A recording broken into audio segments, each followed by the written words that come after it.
Honestly, I thought this 2-day 1-night trip was gonna be fun.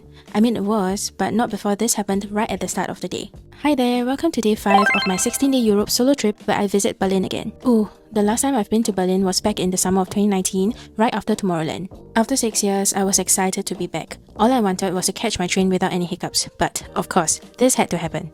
So I'm now traveling from Essen to Berlin, and just now I freaking tripped on my own pants and fell once, but twice. First time at the bottom of the fence, and then second time at the top of the stairs that everybody saw, and I was like, I wanna die. But yeah, because I made it.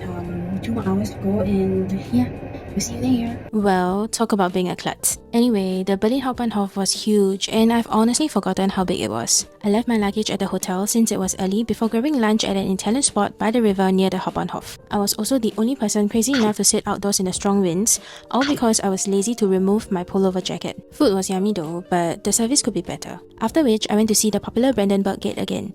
I mean, it looks cool, but honestly, the baskets were more interesting. Then I made my way to the Reichstag building nearby, which you have to make an appointment for in advance since it is the most important government building in Germany. So be prepared for security checks and strict guidance throughout the building up to the dome. The whole thing is free by the way, so if you have time, I'd highly recommend. Detoured back to the hotel to check in and use the washroom, of course. Again, I booked the Ibis hotel that's right by the Hauptbahnhof for its convenience, plus it also looked a lot better than the one I stayed at in Düsseldorf. After the quick rest, I headed to the Memorial to the Murdered Jews of Europe, which I've done an audio guided tour of previously. It was definitely more impactful on this trip considering the political climate we're in today, but hey, I'm happy to have caught a beautiful sunset while I was here. I ended up craving for some Asian food for dinner because I was low-key tired of German food, and I found this Chinese place near the Memorial. Caught a glimpse of the gate at night before heading back to my ginormous portion of fried rice and dumplings. I was definitely super full after that.